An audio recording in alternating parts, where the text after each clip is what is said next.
Hey guys, it has been a while since I have shown Duskers, and a lot has happened. I actually looked at the last video on YouTube, and we didn't even have procedurally generated dungeons, and there were cubes in space. Uh, so if you haven't been keeping up with the Twitch stream, I thought I'd just kind of walk through a quick Let's Play just to show some of the new stuff. Um, from what I can remember from the old builds. I guess I probably didn't even have a menu back then. We now have a beginner game and an advanced game. The beginner game basically is just, hey, we're not going to throw so much stuff at you because the game is kind of intense, but we're going to go advanced because we're crazy like that. And just the beginnings of a story here where we're kind of booting up and we're letting you know that it's been a long time since you've received the last transmission and that you don't have a lot of food left to survive. So, this is just trying to build in the start of some atmosphere for the whole survival thing. The map is still ugly. That hasn't changed too much. One thing that you're going to see now is these infestation types 3. What that means, there are 3 enemies in the game now as opposed to before. And of course the player is going to discover these different types, and they all behave very differently. So if you go to, and the keyboard can't control everything if you don't want to use the mouse. But you'll see here this has 3 infestation types and this has 1. So you can use that for deduction. So I know when I go into this thing that I'm only going to have, that all 3 are going to exist, and that's going to change my strategy.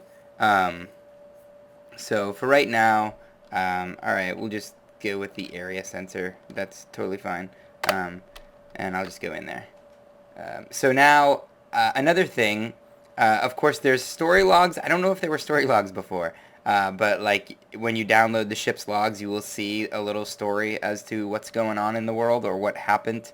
And they won't be in order, so it might be from 3 months before, crap hit the fan, or it might be, before that. The thing that's also interesting is that I wanted to have some important information here so that it's not just like, boring, skip.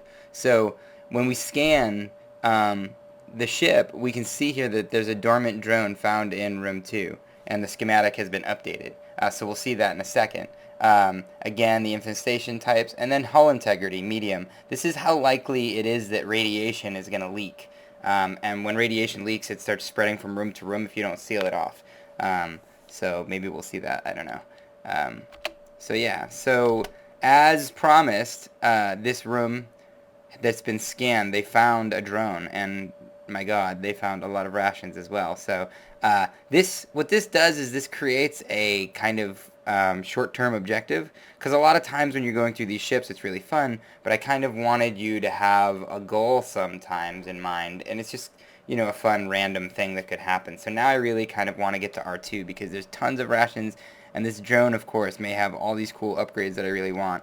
The console we've made a little bit cooler. Like when you type in O, you can see here that it auto-completes to open nicely. So I can just hit space and then D1, and then we will open up D1. You can see that obviously there's been a big art overhaul. Not so much on this screen, but on this screen.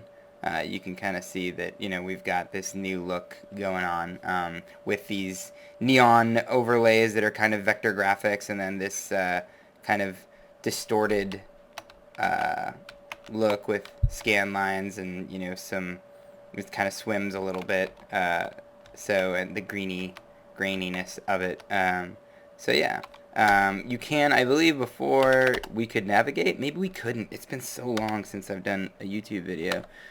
So right now I can tell him to go, I can tell drone 1 to go through D27 into that new room, and I can tell drone 2 to go into R3, and then I can tell him, if I just say generator, he's the only one with a generator on him, so he will automatically plug in and then light up this part of the grid. So we are not connected to R2. These are not powered. We're not going to be able to get in there just yet, but we can look around.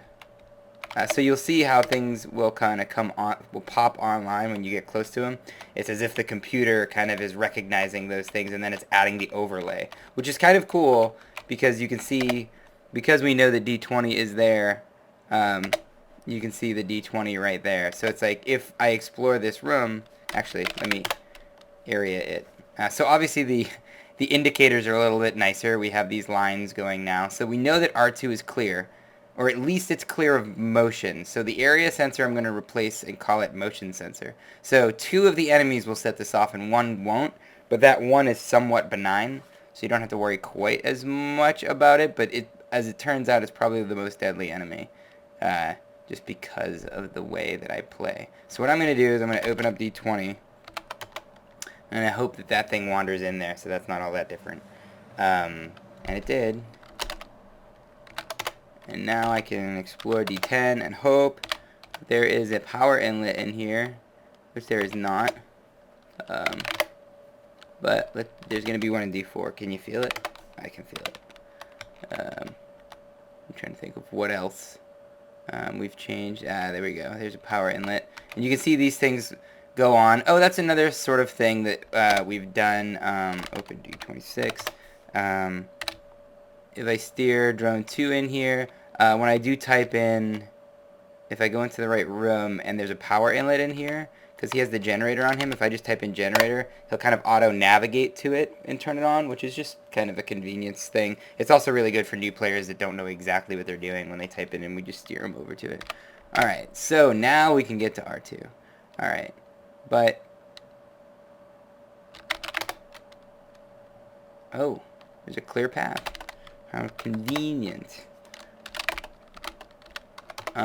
So yeah, so we updated like with the sensor, the other sensor, which actually does detect motion. That thing is, you know, has updated graphics as well, which is nice. I believe this is the door to R2. Oh yeah, gold mine. Alright, so that has a vent in it. Now, see what I was saying before about how we know that there are 3 different enemy types in this. Radiation.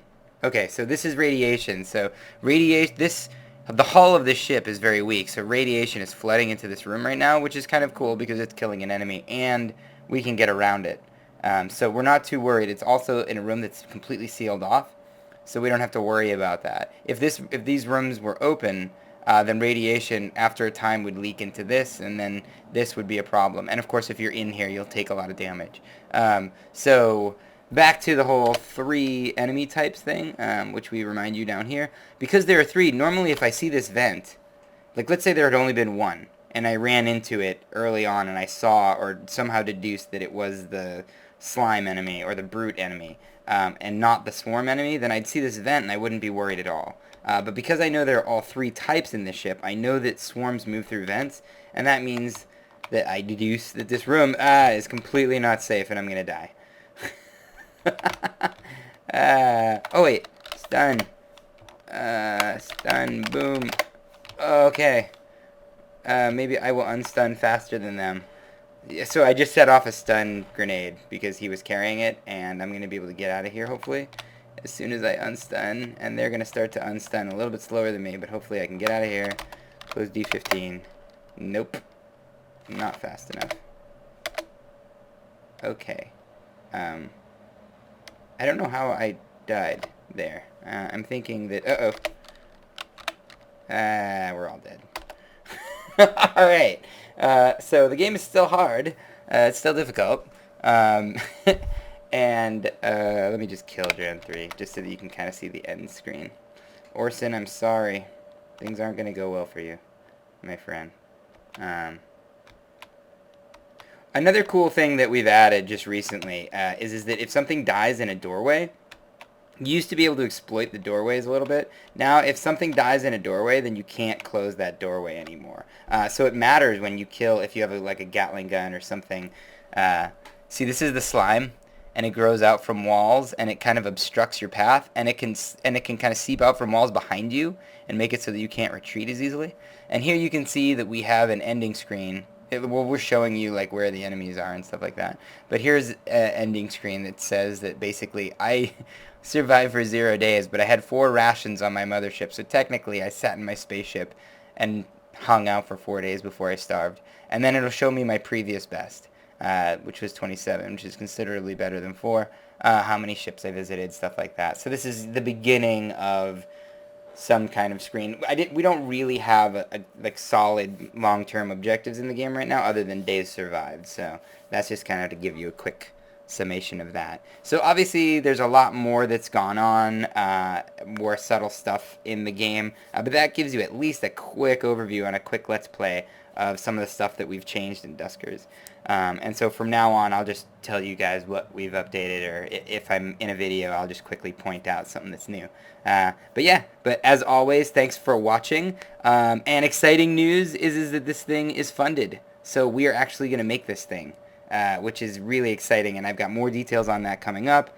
And we're going to hopefully, put this out for pre-orders and stuff like that. And we'll have more details soon. But just know that, and I'm super excited, and the way that it happened is amazing, and it's going to be awesome. So this is actually going to be a thing.